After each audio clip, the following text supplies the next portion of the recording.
This is by Ludovico Cordi, a disciple of Alessandro Allori. It's dated 1605 and shows the Adoration of the Magi. It's beautiful. Yes. I love the use of the color blue by the artist. Yes, indeed, that is very beautiful. What, may I ask, is the price?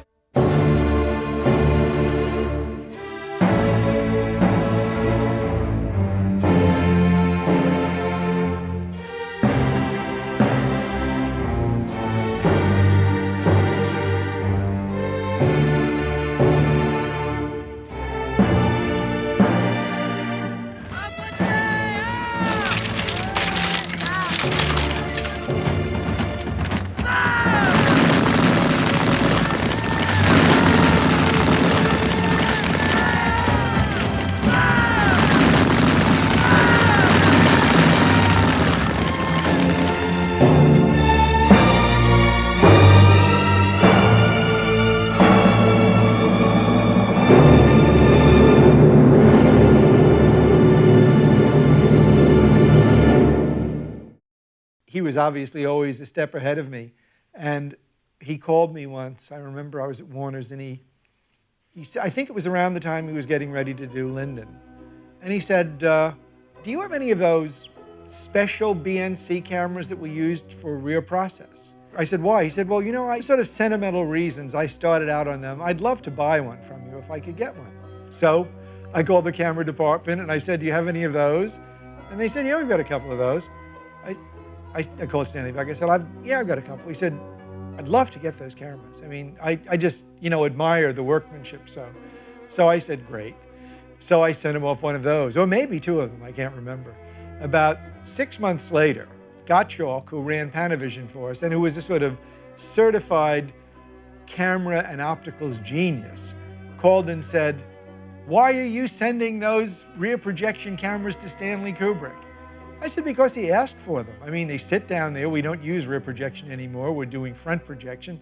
He said, they're priceless. They are the most fantastic works that were ever put in a camera. They are brilliantly conceived and brilliantly executed camera works. You could never build a camera like that if your life depended on it. He looked for old-fashioned Mitchell BNC cameras for a very specific reason. These were the only cameras, to his knowledge, where he had a chance of fitting these big Zeiss lenses. It originally was a lens manufactured, designed, developed, and manufactured by Zeiss for NASA. And of course, NASA was planned to use it in satellite photography. And for that reason, it's an extremely fast lens. It's an f/0.7. which is 2 stops faster than the fastest lenses that are available even today.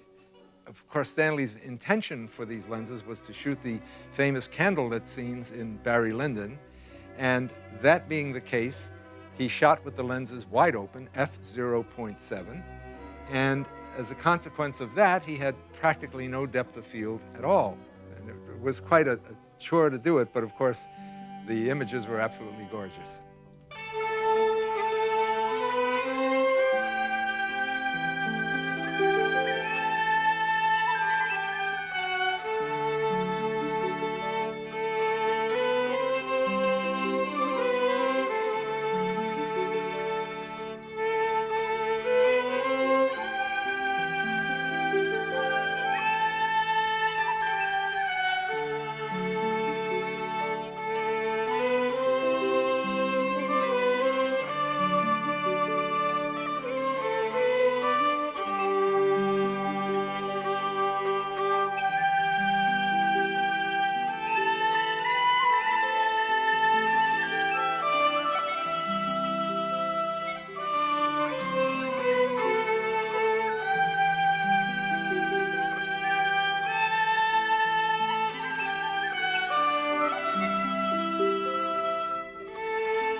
was a costume piece, but I had hoped he was going to take the costume, quote, costume piece somewhere else.